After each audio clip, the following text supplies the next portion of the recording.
Sampurasun. Selamat datang di Ruang Cerita bersama gua Fajar Surya Budiman. Selamat datang di Ruang Cerita bersama gua Fajar Surya Budiman.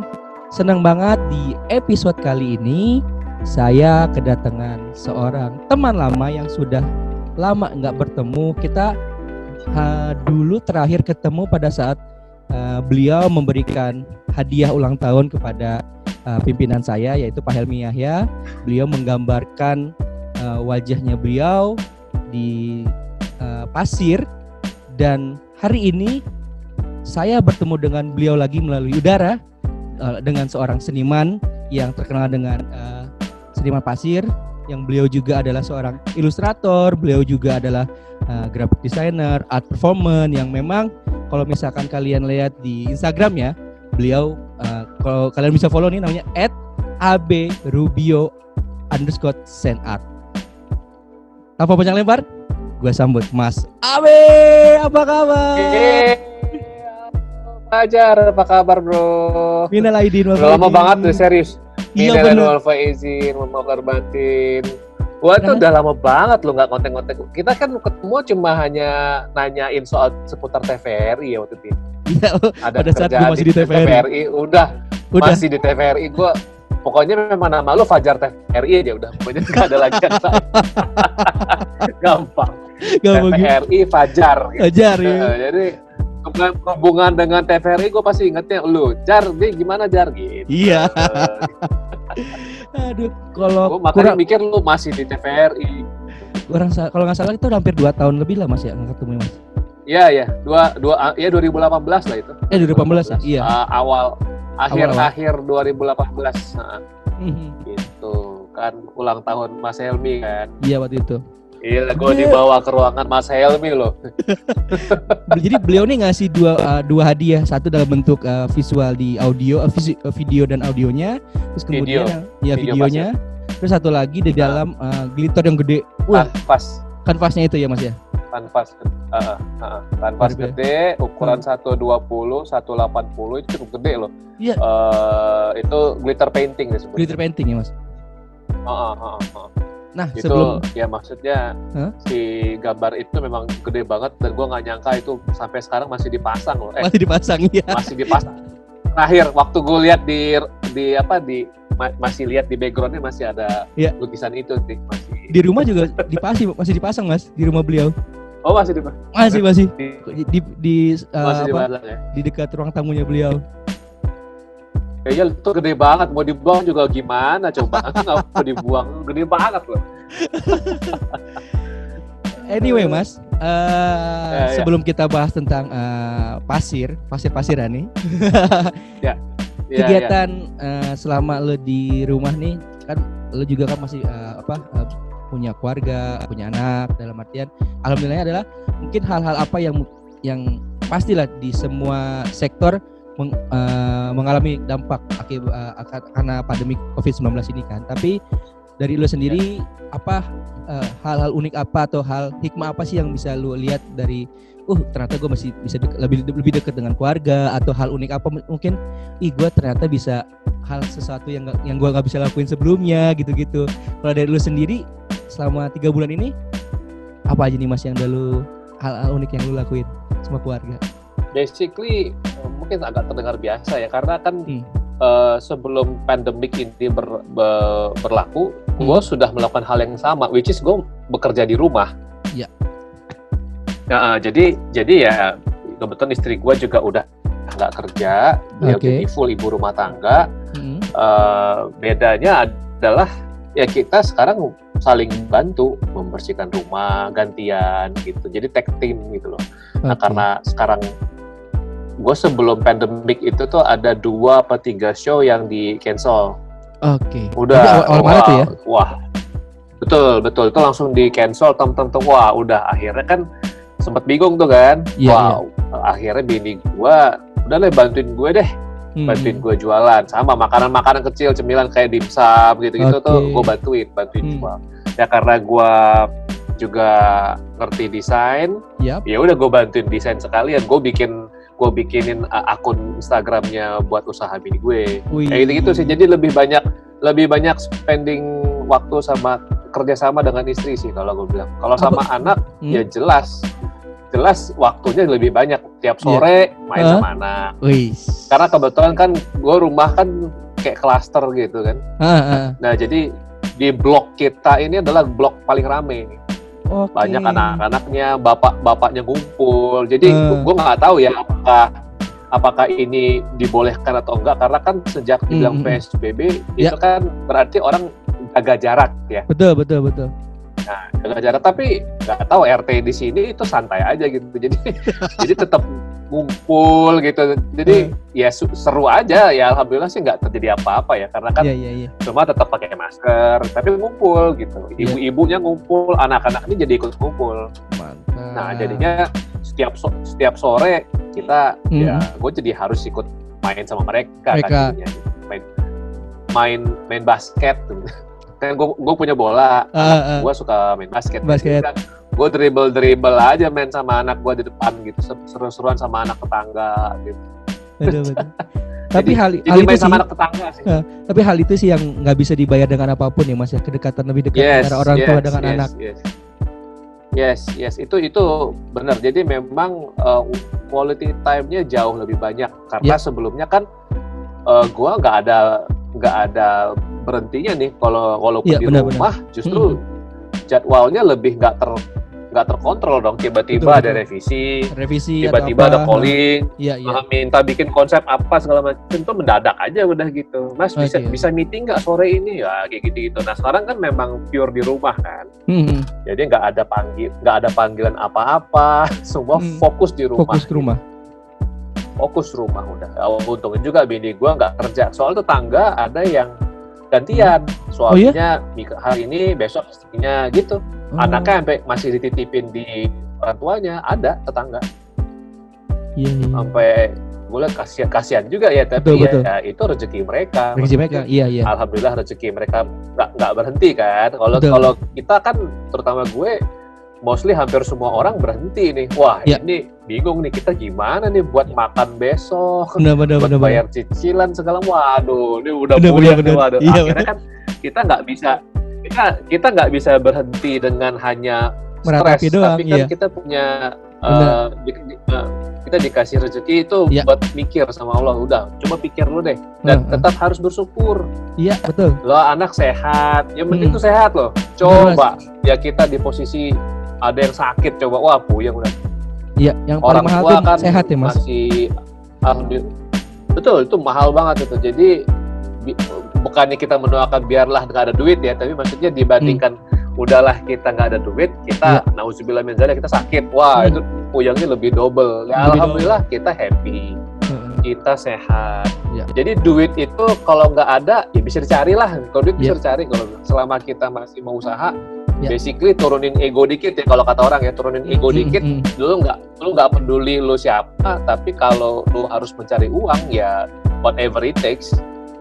Jadi ya kayak kenapa gue harus malu bantuin istri gue gitu, misalkan gue seorang pelukis pasir, kok tiba-tiba jualan dimsum gitu, kan nggak usah malu gitu, buat lu juga makan gitu soalnya. Apa tuh Mas? Boleh dong disebutin follow apa nama dimsumnya, jadi kan biar kita informasi juga. Oh boleh ya, itu boleh follow nanti @cgfood. CG itu singkatan dari anak gue, Yoshi dan Kenji. Oke. Jadi teman-teman bisa follow CG Food ya.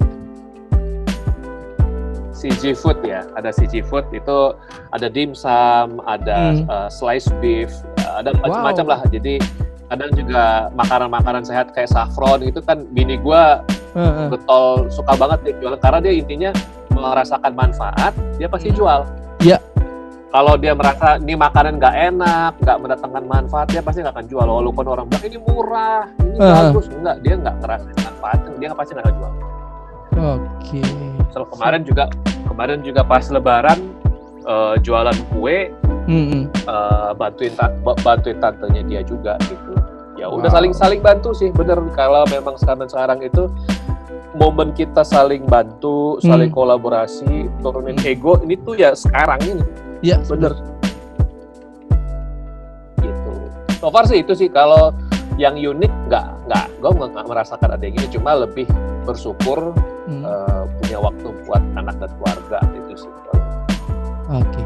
Nah, ngomongin tentang lu adalah seorang seniman pelukis pasir, kan mungkin gue pernah dengar dari cerita lu juga. Sebetulnya Mas Abe ini awalnya adalah seorang pemain basket juga ya Mas ya? Bukan pemain basket, gue suka basket. Suka basket. Itu pemain basket kayaknya gue atlet banget. Enggak. Gue doain Mas, siapa tahu jadi pemain basket di komplek gitu. Enggak. Oh iya, di komplek iya, gue paling jago emang. Paling jago. Yang lain main futsal soalnya. Main futsal. Jadi gue jago sendiri. Jadi sebetulnya yang lain main futsal. Jadi sebetulnya gue kenal dengan Mas Abe itu ya dari seniman pasir. Kenapa sih Mas lu memilih seniman pasir dan untuk menjadi sebuah pekerjaan lu sekarang? Dan gue kan banyak banget nih melihat dari di Instagramnya lu banyak melukis, baik itu dia artis ataupun lu berapa kali gambar tentang kemarin corona juga kan, terus kemarin juga lu berkolaborasi pasir gitu, art collaboration gitu kan. Nah, hal dasar apa sih yang mendasari lu? Ini artis ini gua banget, dalam artian ini jadi ini AB banget lah kayak gitulah. Oh, kalau kita ulang dari awal ya, kalau gua awalnya sebenarnya nggak kepikir akan jadi pelukis pasir tuh, pure nggak kepikir. Oh iya? Karena kan awal sebelum gue jadi pelukis pasir itu kan gue masih bekerja sebagai art director, graphic designer di sebuah perusahaan. Itu sampai gue waktu itu 2012 kalau nggak salah, perusahaan tempat gue bekerja itu bubar. Nah karena bubar, karena gue udah nikah, gue nggak punya pemasukan dong. Karena bubar perusahaannya gitu, ya udah. Nah, gue masih punya senior gue nih. Gue punya kenalan senior gue itu si Denny Darko itu. Jadi kebetulan Denny Darko itu kakak kelas gue di ITB, Vina itu adik kelas gue. Mereka pacaran, mereka nikah itu gue tahu. Maksudnya gue ada di sana gitu. Karena gue part of itu mereka juga. Nah, udahlah gue ketemu sama Darko, singkat cerita gue diajak untuk gabung sama mereka. Nah, gue tuh masih tahu, Vina lukis pasir keren, Darko lukis pasir keren, udah gue nggak tertarik mau belajar, enggak. Sampai waktu itu permintaan lukis pasir meningkat gara-gara yaitu kan Vina ikut kompetisi kan? Ya, salah satu kompetisi di TV ya. Ikut acara kompetisi dan dia juara nomor 2. Nah, sejak saat itulah orang-orang di Indonesia tahu pelukis pasir ada cewek namanya Vina. Tapi juga mereka tahu ada lukis pasir nih, orang menggambar dengan media pasir. Nah, sejak saat itu orang mulai tertarik, penasaran. Nah, ternyata permintaannya banyak. Itu bahkan seminggu bisa 3-4 kali event sampai ditolak-tolakin gitu. Karena nggak ke-handle. Nah, kan kewalahan mereka nih, sampai ini kita nggak bisa berdua doang, suami istri nggak bisa nih. Akhirnya udah gue diminta untuk bergabung dan belajar gue diminta untuk belajar, diminta untuk jadi pelukis pasir ketiga. Itu awalnya sebagai backup. Backup mereka berdua. Ya, backup. Jadi kalau ternyata kita mau minta Darko atau Vina, jadwal dia penuh, tapi kita punya pelukis pasir juga namanya AB gitu. Gitu awalnya. Tapi ternyata alhamdulillah rezekinya memang kebetulan ke gua. Tiba-tiba gua jadi rame. Tiba-tiba banyak permintaan ke gua juga. Ya itu kan alhamdulillah ya. Ya, betul. Setiap bulan itu ada 2 atau 3 show tuh ada setiap bulan waktu itu. Nah, singkat cerita sampai gue tetap dari 2013 gue mulai lukis pasir sampai di tahun 2018 gue memutuskan untuk jalan sendiri. Jalan sendiri itulah kita ketemu ya. Iya, betul. Ketemu di situ. Nah dari situ gue udah, karena gue dulu di manajemen tahu beres, tahu beres dalam artian udah ada yang nyari kerjaan, udah ada yang ngedit, udah ada tim yang ngangkatin meja, semua tahu beres, bersihin pasir segala macam. Ketika gue jalan sendiri, gue kan harus pikir. Betul. Mikir, ini otak dipakai ini, gimana caranya nih, gimana caranya networking, gimana caranya kenalan sama orang, gimana caranya lu bisa ketemu orang yang baru atau upgrade skill. Dengan skill yang lu punya, lu bisa tawarin apa ke orang. Jadi disitulah berkembang. Di situ dia titik 2018 itu gue benar-benar menantang diri gue untuk explore segala kemungkinan dengan pasir aja. Dengan pasir aja. Nah, itulah kenapa lu lihat di Instagram gue waktu itu bulan yang art collaboration itu bulan apa ya? Pokoknya 2019. Nah, jadi itu awalnya adalah gua sebelum ketemu lu itu gua melakukan ini bikinin latar belakang maskot Asian Games. Asian Games 2018 kan? Iya, Asian Games 2018. Gua lihat nih. Betul. Waktu itu lagi hype banget kan? Lagi hype banget. Kita kan bangga punya. Kita bangga dong. Betul. Asian Games dan semua seniman itu benar-benar pengen ikut meramaikan. Meramaikan Asian Games.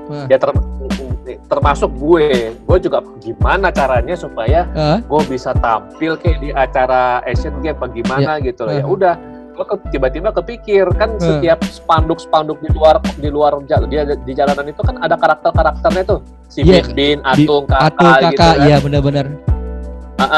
Udah tiba-tiba aja kepikir ini nggak ada yang ceritain nih si Bin ini siapa, dari Atung binatang siapa? Apa, dia Atung siapa, gue bikin aja pakai lukis pasir, udah sesimpel itu. Gue bikin itu waktu itu bikin 2 jam edit. Nah, gue kepikir siapa nih orang panitia Asian Games. Ada, untung ada senior gue. Iya, panitia dalamnya. Ya udah sini kirim ke gue gitu. Nah, udah dari beliau lah gua dapat akses. Udah dari situ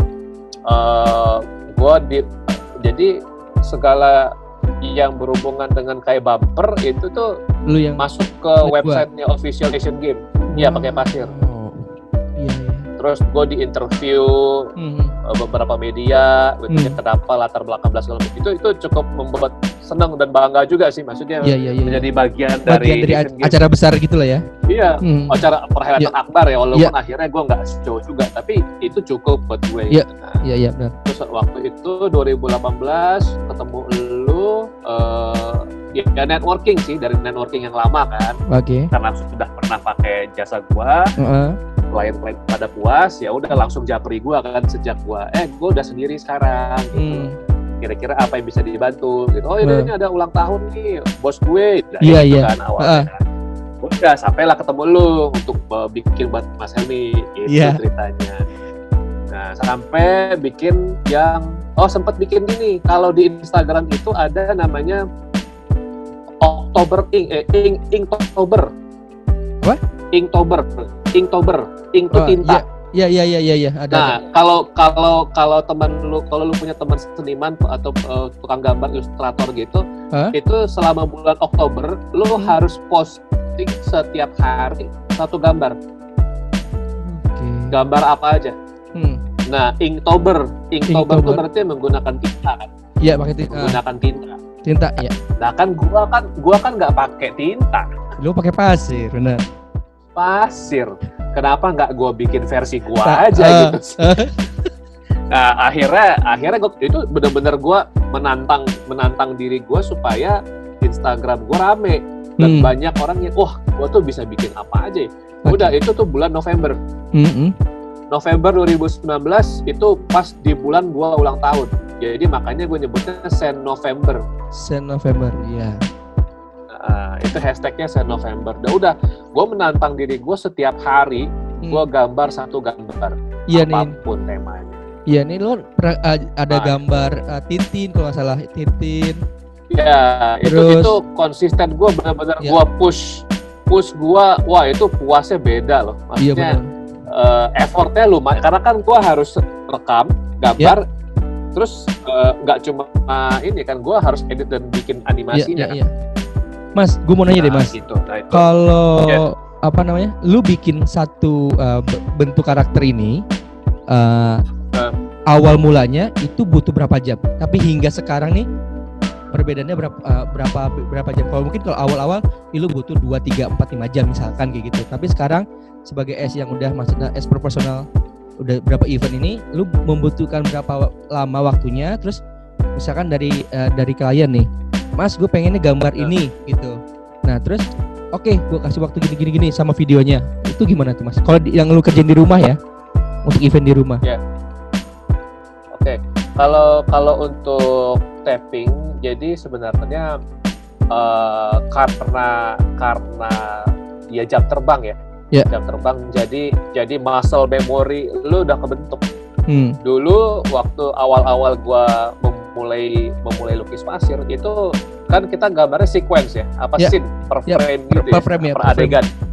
Nah, per frame. Nah, itu kalau let's say buat klien ada yang sampai 15, 20 frame gitu kan. Iya, betul. Nah, itu dulu gue bisa ngerjain sampai 5-6 jam untuk let's say satu klien itu 10 frame. 10 frame itu.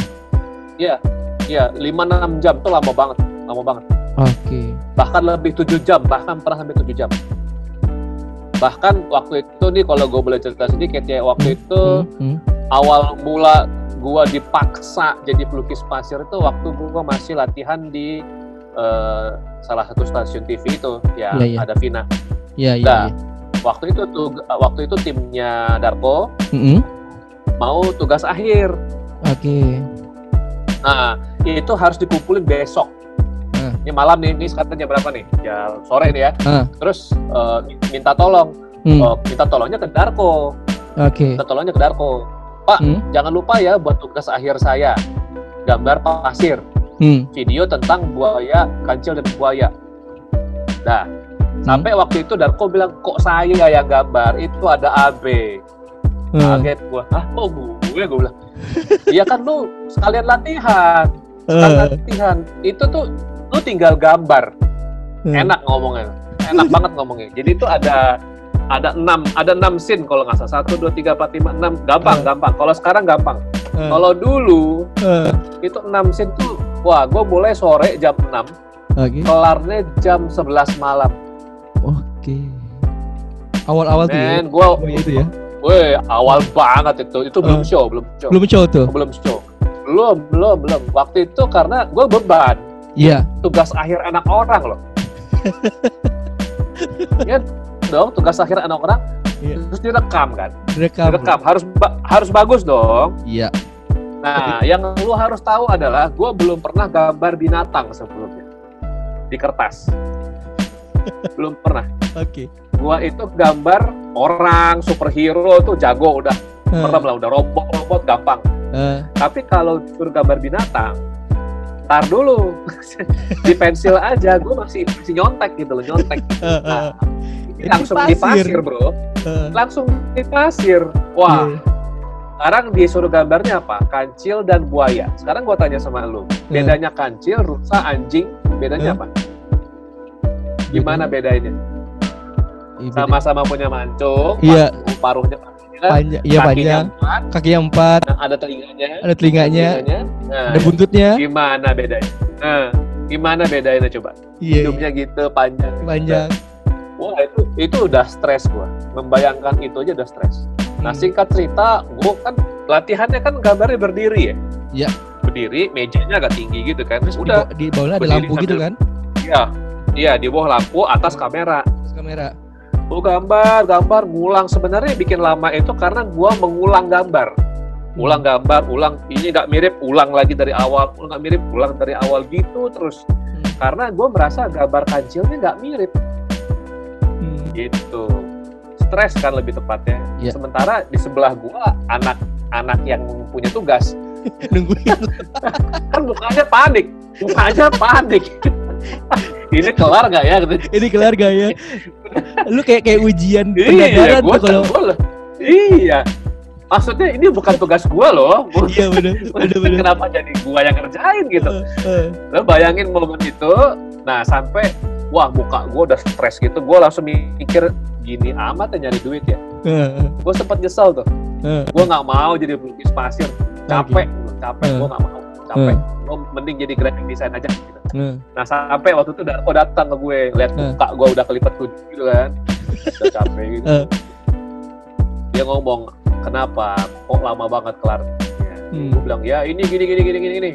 Dia cuma ngomong satu hal, selesaikan apa yang sudah lu mulai. Selesaikan apa yang sudah lu mulai. Itu dia bilang. Yes, kata kuncinya selesai, bukan bagus. Oke. Iya. Selesai. Oh iya juga ya. Jadi toh tugas akhir, ingat waktu itu tuh belum ada yang bisa lukis pasir. Jadi dosennya dia itu nggak punya perbandingan, nggak punya pembanding. Jadi ini pasti keren. Udah lo bikin aja. Ya udah gue paksa bla bla bla bla bla bla. Bodoh amat gambar jelek. Oh gambar buaya gampang. Orang panjang ada duri-durinya kan. Udah gampang. Beres, udah selesai. 2 hari berikutnya gue dapat tuh kabar dia dapat A. Oh ya? Dia dapat A. Dia happy banget. Thank you banget Om, thank you banget itu. Gue kaget itu kok bisa dapat A ya gitu. Itu dosennya bilang ini keren banget. Ini keren banget. Oh kebayang loh. Itu gambar gue yang secupu itu dibilang keren waktu itu. Gue belum show. Ya karena apa ya? Ya nggak punya pembanding bro. Nggak punya pembanding. Dan kalau dosennya disuruh gambar pasir juga nggak bisa gitu. Nggak bisa, iya. Itu masalah. Ada yang bisa gitu. Ya udah. Itu titik tolak awal gue memaksa diri gue untuk maju. Itu awalnya. Ya udah. Akhirnya dari situlah gue ada show pertama. Wah itu show pertama gue mules-mules segala macem. Nah di situ show pertama gue itu boleh sebut ini nggak sih? Boleh nggak apa-apa. Itu show gue. Klien gue tuh Unilever. Ulang tahun? Lo tahu logo Unilever? Bukan, waktu itu gathering marketing. Oh, gathering marketing. Waktu itu acaranya di Hotel Mulia. Set. Tadi itu formal banget tuh Mas. Oh, formal banget. Gua itu acaranya 2 minggu waktu itu gue cuma punya waktu 2 minggu untuk mempersiapkan itu. Oke. Apa yang lu gambar waktu itu? Harus waktu itu tuh ini ya target dan pencapaian si marketing dari Unilever ini sih. Oke. Waktu itu ada sekitar 20 scene. Wow, banyak loh. Iya. Nah, 20 scene. Sementara gua waktu itu dikasih untuk waktu durasi buat live itu sekitar 20 menit. 20 menit? Oke. 20 menit. Dikasih waktu 20 menit, tapi yang digambar itu banyaknya ada sekitar 20 frame. Banyak 20 frame banyak. Nah, berarti satu gambar 1 menit dong. 1 menit, iya. Nah, dengan skill gue waktu itu nggak mungkin. Nggak mungkin. Akhirnya itu diakalin. Diakalin gimana? 10 frame pertama itu direkam dulu. Gue gambar dulu, gue rekam. Itu outputnya video. Oh, gitu. Video. Nah, ya nanti ketika udah scene ke-11 itu langsung live performance. Oke. Paham ya? Abis ini udah paham ya? Itu menyingkat waktu sebenarnya. Karena gue punya waktu 20 menit. Nah, satu hari sebelumnya, acaranya pagi nih. Acaranya pagi, jam 10 pagi. Jam 9 sampai jam 10 gitu. Nah, malam sebelumnya, semua timnya Darko itu ke rumah gue. Jadi meja pasirnya dikirim ke rumah gue. Supaya gue bisa bikin videonya. Oke. Nah, udah nih. Itu gue mulai jam 12 malam. Jam 11 sampai jam 12 malam.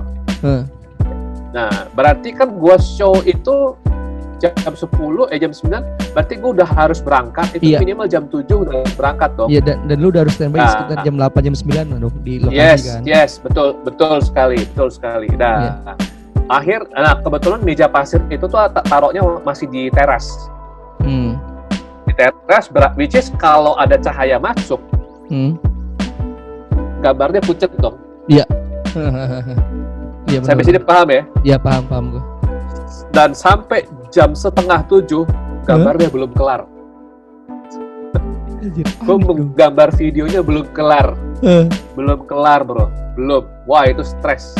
Dan lo tahu apa yang bikin gue stres? Yang bikin gue lama? Apa? Lo tahu nggak logo Unilever seperti apa? Iya. Iya itu. Nggak, itu paling lama. Bas U doang sih. Iya. Isinya. Coba. Masa gue gambarin huruf U doang? Nggak bisa dong. Gue harus gambar satu-satu. Iya. Dan itu yang bikin paling lama, itu menghabiskan 2 jam, 3 jam sendiri. Karena apa? Begitu gue gambarnya mirip, mencong. Narata kanan, narata kiri, ulang lagi. Gue banyak ulang sampai perfect. Karena itu one take. 1 kali gambar. Begitu gambar Unilever-nya sempurna, gue baru bisa lanjut. Bisa lanjut ke scene berikutnya. Waktu itu. Ya sudahlah, itu PR-nya buat timnya Darko waktu itu kan. Ya udah. Nah, ketika show-nya pun itu berarti gue nggak tidur dong. Benar. Gue dari jam 11 sampai pagi gue nggak tidur. Gue gambar pasir. Terus show-nya pagi lagi. Wah, mata gue sepet, gue nggak mandi, udah semprot susut. Wah, pokoknya pakai jas. Dan nih, show pertama gue, untuk waktu itu kan acara gede banget ya, itu gathering marketing itu kok isi ruangan itu cuma 50-60 orang ya, lah. Internal ya, internal. Betul, kecil banget itu. Nah, karena durasi gue cuma 20 menit, ternyata gue bablas. Jadi 30 menit. Terus? Ya udah, karena itu acaranya pas coffee break. Sebagian dari orang-orang di ruangan itu keluar. Dan gue tetap menggambar. Lu tetap menggambar? Tetap menggambar. Karena ya gue harus selesaikan pekerjaan gue kan. Iya benar. Ada yang nonton, tapi lebih banyak yang keluar. Itu gimana rasanya coba tuh kalau jadi lu, anjing gua nggak ada yang lihat, gila gitu. Itu show gua pertama. Itu campur aduk banget. Itu akan yes pasti. Itu selalu akan gue ingat tuh kapanpun. Jadi karena gue menggambar satu tangan. Jadi, ya iyalah show pertama gua. Oh iya. Tapi normalnya sekarang 2 tangan. Kalau mau cepet 2 tangan. Kiri kanan jalan. Itu jauh lebih cepat. Dan jangan lupa, gua harus latihan.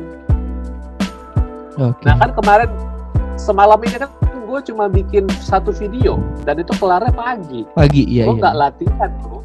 Gue nggak ada latihan. Iya benar. Gue nggak ada latihan.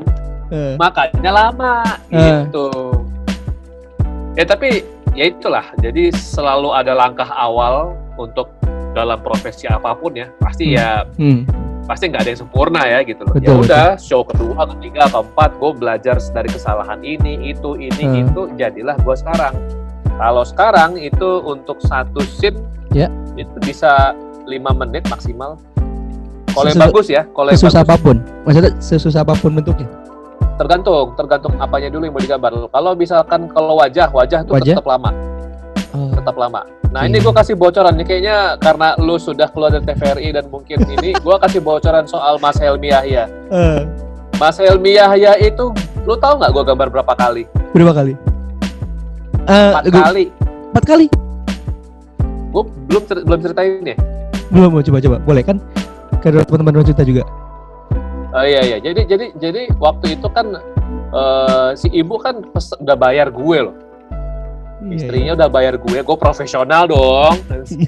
Ini ulang tahun suaminya. Gitu loh. Ya nah, masalahnya adalah, nah ini gue pelajarin lagi nih. Kalau gambar orang, lu nggak boleh capek. Lu harus fresh. Karena itu tergantung mood lu. Kalau mood lu keganggu, lagi capek, emosi atau apa gitu, gambar lu pasti jelek. Udah pasti jelek tuh ya. Pasti. Mau gambar apapun. Kalau lu perhatiin gambar gue jelek, itu pasti gue lagi capek atau lagi buru-buru lah gitu. Nah, ada mungkin buat lu nggak gitu kelihatan ya, tapi maksudnya buat mata orang yang tahu gambar pasir gue, ya. Pasti tahu. Oh ini lu pasti buru-buru nih. Nah ada tahu tuh pasti. Nah singkat cerita, jadi karena besoknya itu gue harus kasih video ini waktu itu ke timnya si ibu siapa lupa gue. Dimas. Dimas sama. Iya Dimas. Nah, terus habis itu gue sehari sebelumnya gue temenin anak istri jalan ke sana. Gue lupa entah ke rumah sakit atau gimana. Pokoknya sehari itu gue nemenin mereka. Capek dong bawa mobil ini bla bla bla. Gue baru mulai gambar Mas Helmi itu jam 9 malam. Oke. Jadi tenaga sisa dong. Iya tenaga sisa. Udah, tapi kan gue inget besok harus kelar no. Dikasih pula. Udah, gue gambar nih. Set. Ajret, ini kok tua banget mukanya. Wah, panik wah, gila nih tua banget. Udah, habis gue hapus. Bikin lagi. Mirip tapi kurus. Ceking gitu loh. Iya. Allahu Akbar, Allah, ini kenapa? Gue bikin sekali lagi nih. Kegendutan. Pipinya.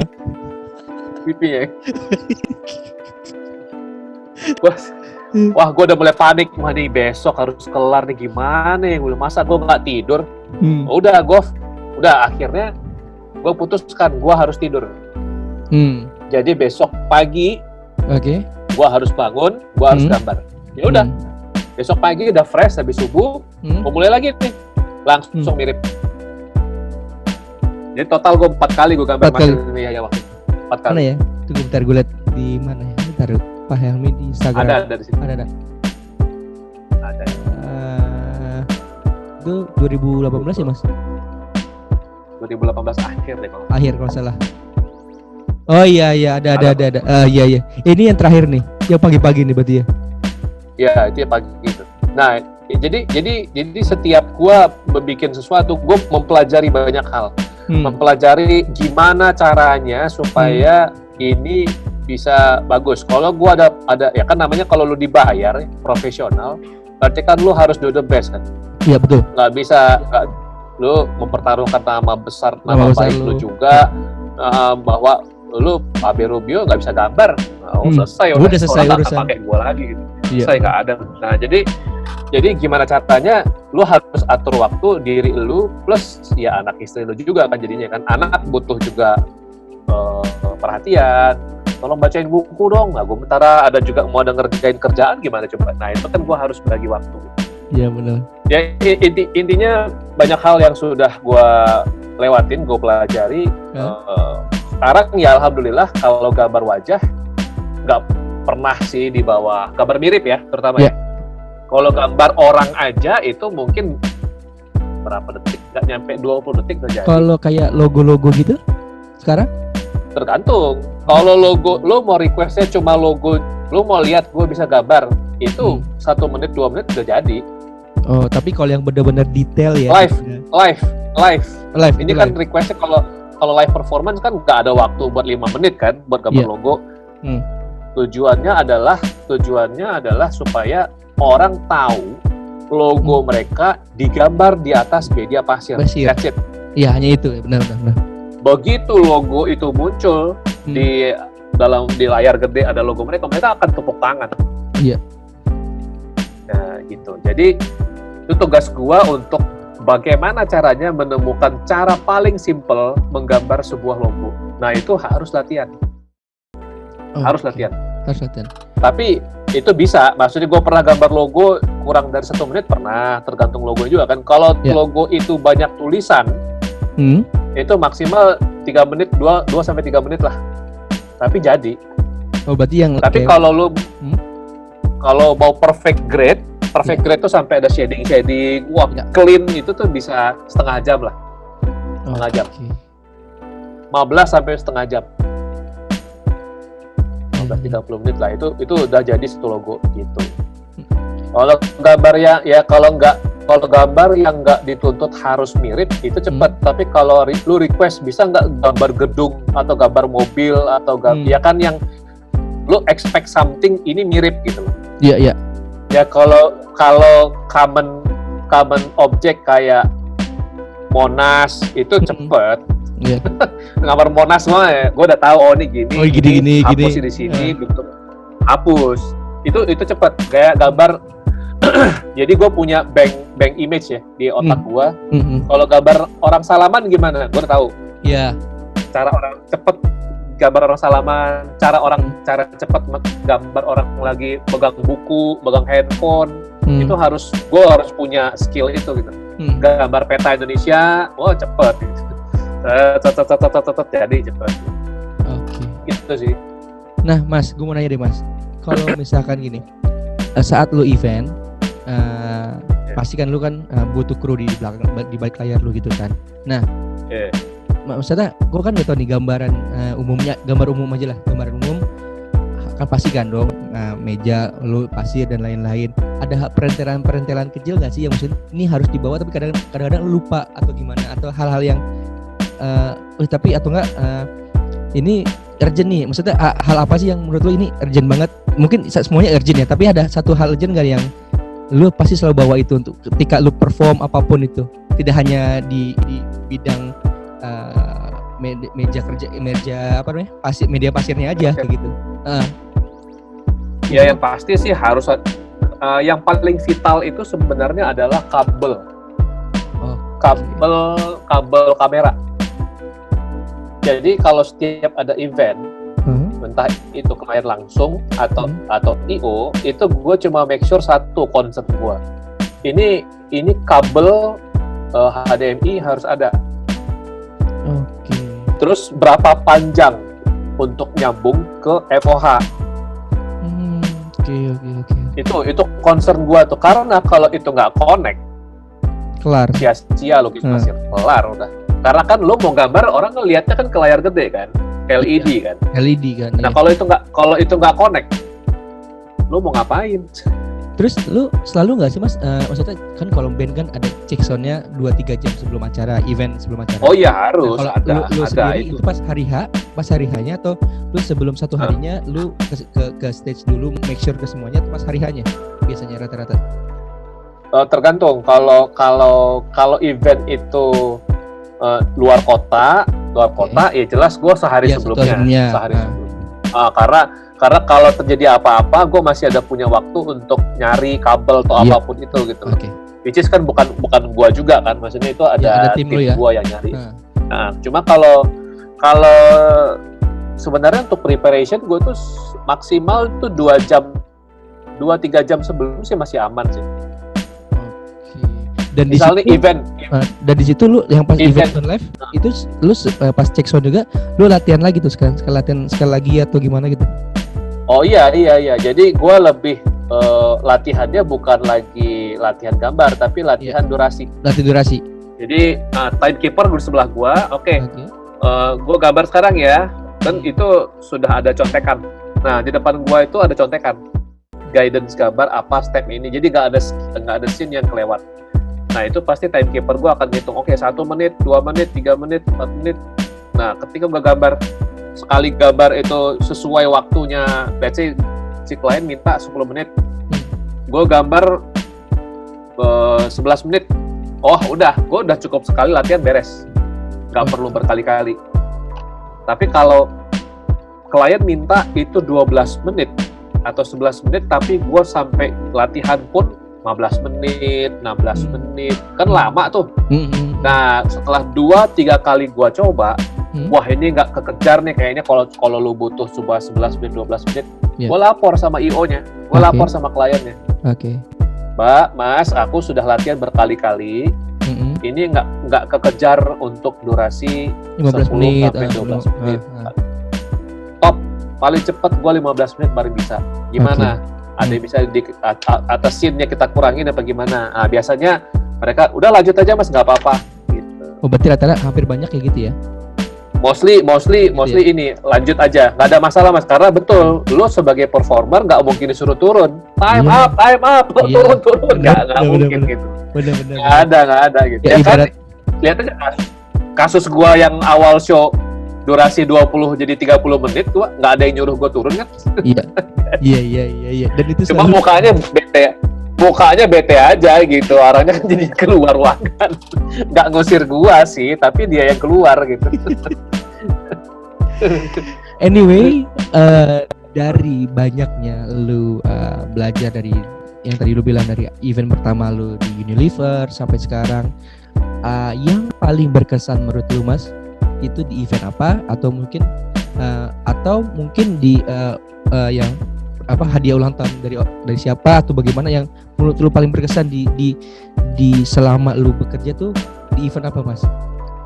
Basically karena mungkin gue seniman ya, jadi basically seniman itu kan dia akan senang kalau karyanya diapresiasi. Oke. Nah itu basic banget. Ya, basic maksudnya banget, ya. lu udah bikin tapi nggak diapresiate. Iya. Itu sedih loh. Lu walaupun terima duit tapi kayak iya. Gue butuh duit tapi lu kalau nggak diapresiate sedih loh, maksudnya. Iya. Gue bikin ini keren-keren gitu. Nah itu basic. Nah alhamdulillahnya sih ya agak bingung gue menentukan yang mana yang paling berkesan karena hampir semuanya pada happy. Alhamdulillahnya itu ya. Ya maksudnya melihat yang happy, karena happy gue adalah ketika klien datang ke gue setelah acara itu thank you banget Mas, maksudnya ini gambarnya keren banget bla bla bla bla bla, itu sampai segitunya gitu loh. Gue ya gimana ya, gue happy banget justru. Capek gue hilang gitu loh. Duit tak transfer, iya itu lain cerita. Tapi kan lu sebagai ya kan duit itu pasti dibayar, itu sudah lah urusan rekening. Cuma kalau karya lu ini membuat orang happy, sampai atasannya datang ke lu salamin lu,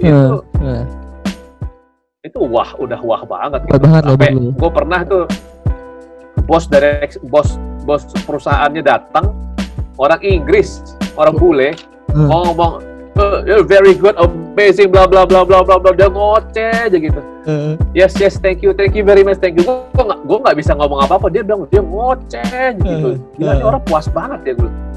Thank you very much. Yes, ya gue senyum nih, thank you. Gue cuma ngomong apa lagi coba? Gue cuma bilang terima kasih aja kan, thank you. Karena menghujani gue dengan pujian, ketika saking dia kayak gimana ya? Ya excited banget lah. Itu pernah. Dia excited banget karena dia belum pernah lihat seperti ini kan. Itu salah satunya. Yang berikutnya jelas gue punya akses ketemu public figure. Itu gue seneng banget itu. Gue tahu nih, misalkan Mas Abe ada acara ini, siapa MC-nya, siapa pengisi acara lain. Nah itu gue pasti tahu tuh. Kalau pengisi acaranya pernah sepanggung sama gue pasti gue kontak, kita ketemu lagi ya gitu.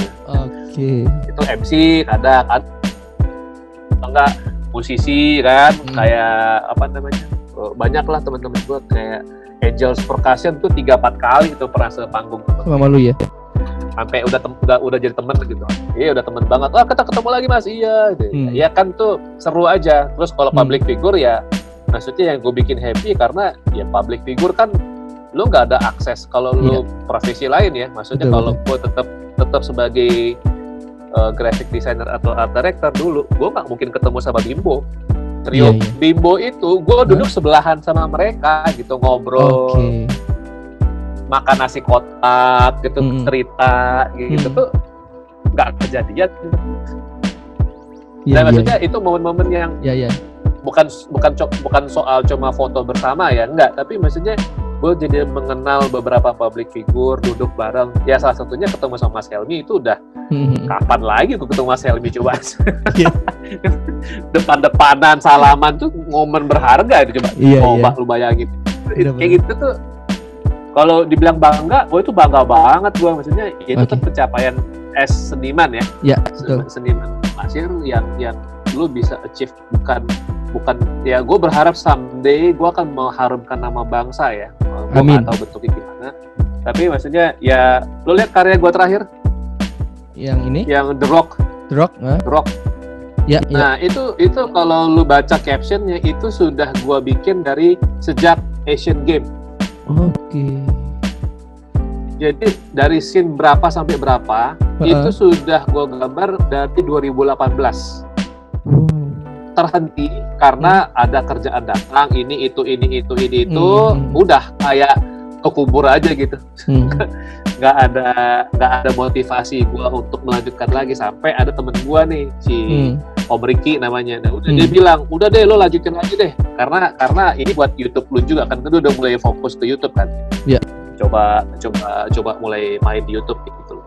Ya udah, lo harus posting. Ya udah, gue kalau lo perhatiin ada yang beda di situ. Kalau lo perhatiin nih, gambar situ ada yang belum. Kalau lo nonton YouTube-nya ada kerasa bedanya. Oh gitu. Kalau di Instagram kan cuma cuplikan kan. Iya, cuplikan doang. Nah, nggak akan kelihatan. Tapi basically itu sih, kalau tanya apa yang bikin gue happy, bangga, atau yang paling, gue sih sampai bingung milihnya sih soalnya. Oh iya, nih gue lagi lihat nih, yang The Rock 7 Buck Moment Art version. Iya. Oke. Udah 106 yang ditonton. Iya. Jadi jangan lupa juga teman-teman bisa subscribe YouTube-nya Bang Abe, namanya Abe Rubio. Lu bisa subscribe di situ. Beliau banyak banget nih, udah beliau baru dikit. Belum merintis YouTuber pemula. Iya, beliau kemarin gambar Didi Kempot pada saat almarhum Didi Kempot meninggal, beliau gambar. Terus beliau juga bosen pasangan di rumah. Nah, waktu itu jadi ada salah satu IO itu bikin, dia akan awal-awal sebulan 2 bulan kan mikir tuh gimana caranya biar survive. Nah, namanya IO kan biasa bikin event deh. Betul. Ngumpulin massa itu tuh paling gampang. Ya udah, mereka bikin semacam ini kayak Zoom gini.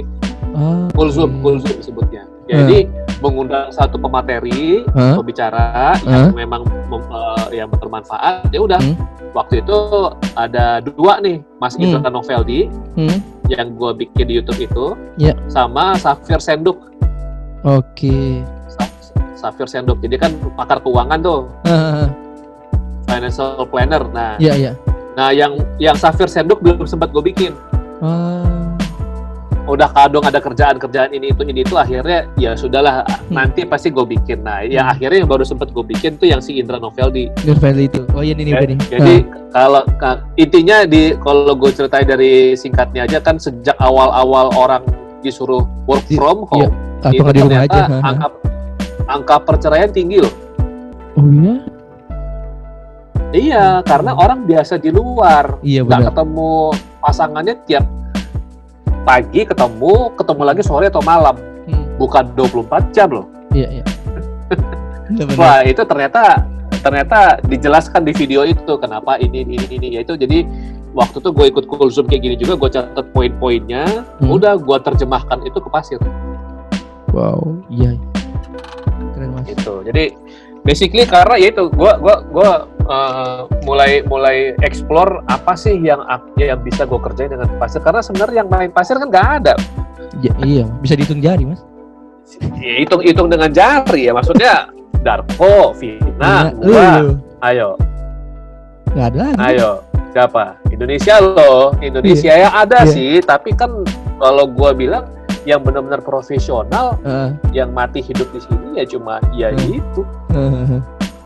Kurang dari 5, ya mas 10 besar mungkin ada kali ya, kalau lu cari-cari lagi itu pasti ada lah yang udah lama belajar tapi nggak begitu fokus ke sini, yang begitu serius ya dikit lah gitu loh. Nah, jadi siapa lagi yang mau main di YouTube, siapa lagi yang akan mau gambar-gambar ini tiap hari, gue nggak yakin ada loh. Gitu. Lu teman-teman Ruang Cerita, lu juga bisa lihat gimana behind the scene-nya seorang Mas Abe. Kalau misalkan mau ngelukis tuh ada juga tuh di YouTube-nya beliau, ya nggak Mas? Behind the scene. Iya. Jadi konten YouTube gue berikutnya nanti nggak akan jauh dari ada Draw My Life juga. Okay. Terus juga pasti sesekali gue akan share apa aja persiapan sebelum show. Ya, sebelum perform. Sebelum perform itu sebenarnya behind the scene sudah ada sih si video di situ. Cuma lebih teknis ke meja berapa gede, tips and triknya akan seperti apa, cara menggambar, konsep. Kalau lo menerjemahkan konsep itu seperti apa, itu tuh akan gue share, tapi gue simpan di konten berikutnya lah. Gitu. Akan sih. Oke. Terakhir nih dari seorang Mas Abe sebagai seorang seniman pasir. Nah, ini di luar konten, maksudnya kita mengambil bahas tentang lu di seniman pasir ya Mas. lu sebagai personal masyarakat Indonesia, lu kan juga melihat bahwa masih banyak juga nih masyarakat kita yang bandel nih untuk keluar rumah ataupun hal yang memang dia bekerja di luar rumah yang mengharuskan mencari nafkah di luar, ataupun kita yang masih WFH, ya bersyukurlah kita yang masih bisa di rumah gitu kan, meskipun kita juga kadang mantap makan tabungan. Iya. Nah, tapi korek tabungan, korek. Tapi dari personal lu pribadi, ada nggak yang lu pengen sampaikan ataupun memberikan semangat juga kepada teman-teman gugus depan dokter yang menangani COVID-19? Oke. Ini tepat obrolannya tadi pagi tepatnya jam 3 pagi gue masih belum tidur. Gue chat sama seorang temen gue, dia ini public figure juga. Dia begitu optimis di awal, optimis sekali bahwa Indonesia bisa melewati ini semua. Tapi sejak banyak inkonsistensi pemerintah soal peraturan ini itu dan banyak yang akhirnya melanggar peraturan ini, dia kayak pesimis, lose hope. I give up. Gue sedih dengar itu. Maksudnya statusnya sering kelam, sering sedih gitu. Ini gue bisa apa sih? Gue bilang. Gue akhirnya chat dia tuh jam 3 pagi loh. Jam 3 pagi gue bilang, mungkin ini juga akan bermanfaat buat orang. Intinya gue cuma bisa bilang jangan terlalu banyak memantau sosial media. Oke. Jangan. Itu bisa dibilang toksik. Kalaupun lo mau sosial media, pastikan lo sudah menyaring berita-berita. Betul. Karena kita kan sekarang lagi rame nih pro dan kontra ya. Konspirasi lah, ada yang bilang COVID ini nyata atau enggak. Whatever itu, kita nggak tahu. Walau alam. Kita fokus ke diri kita dulu aja. Fokus ke diri kita. Kalau kita sehat, kita cukup bantu tetangga lu. Itu udah bener, itu bener banget. Misalkan nih, lu sehat, keluarga lu sehat, secara keuangan lu cukup hidup, cukup makan, sehat, semua keluarga aman, lu boleh lirik yang lain. Lirik itu dalam arti tetangga siapa yang sakit, tetangga siapa yang perlu dibantu, saudara ya jauh, di kontak. Gimana itu. Nah, kalau lu ada sisihkan, kalau lu punya rezeki lebih, itu 100.000, 200.000 lu transfer, itu membantu banget loh buat mereka. Karena ya itu yang ini kebetulan gue juga di keluarga gue ada keluarga jauh gue yang dia hidup dari jualan bensin botolan itu loh. Bensin botolan. Gue lagi bayangin itu sehari dia bisa dapat berapa ya? Anggaplah sehari dia bisa dapat 50.000. 50.000. Buat gua tuh nggak cukup, bro. Buat gua nggak cukup. Iya, benar-benar. Tapi alhamdulillahnya gua nggak di posisi itu, ngerti nggak lo? Iya, paham. Maksudnya beberapa orang itu tidak di posisi itu. Nah, tugas kita orang-orang yang alhamdulillah dikasih rezeki sehat, rezeki lebih ini, ya saatnya kita menyisihkan sedikit bantuan, entah itu, kalaupun kita nggak bisa bantu finansial, makanan boleh dikasih. Apa ya, dia butuh apa, baju kasih, nggak ada masalah, karena semua orang perlu banget saling bantu sekarang. Saling bantu, betul. Banget. Nah, kalau buat gugus depan ya ini yang sedang berjuang superhero kita di rumah sakit ini, gue kalau mendengar ya gue sudah siapkan konten sih. Gue akan bikin lukis pasir untuk mereka sih. Belum tayang itu. Secepatnya. Ini karena kan ada ini itu, tapi itu sudah masuk list konten yang akan gue bikin. Jadi gue akan simpan itu untuk nanti. Semoga nanti bisa banyak orang yang bisa ikut share, karena sebagian gue juga dengar ya kalimat bodoh amat itu siapa terserah. Ada masa-masanya dokter lo mau kemana, terserah gitu. Gue nggak saking bodoh amatnya, karena kan Ya lihat aja kemarin pas buka puasa. Nggak kayak PSBB. Orang buka puasa tuh blek nyari takjil. Itu kayak nggak berasa kayak PSBB-nya lagi COVID. Nggak berasa pandemik kok. Iya. Orang-orang nggak terlihat miskin kok, enggak, belanja semua kok. Lo lihat juga tuh yang di mall sempat buka rame serame-ramenya. Coba, apakah lo melihat Indonesia miskin? Enggak. Tapi kan itu kan mata kita nih, mata gua. Jadi kalau ada kata pepatah bijak adalah lo hanya melihat apa yang ingin lo lihat. Setuju nggak lo? Maksudnya di sini lo kalau lo melihat hidup happy aja, ya itu karena lo memilih hidup happy aja. Iya. Itu pilihan di tangan lo. Lo mau lihat karena ini cerita sedikit nih kalau flashback sedikit. Waktu gua masih lajang, gua belum nikah. Waktu itu gua ngekos di daerah Fatmawati situ. Nah itu gua pasang internet. Oke. Internet sama kabel TV. Udah. Jadi internet online 24 jam. TV 24 jam. Oke. Nah karena gua suka basket, gua putar tuh channel NBA TV. Jadi setiap 24 jam tuh isinya basket. Basket terus. Boy, sampai bosen. Jadi TV nyala, NBA TV, di sebelah gua laptop, internet download. Wow, happy banget gak lo? Iya. Anak lajang.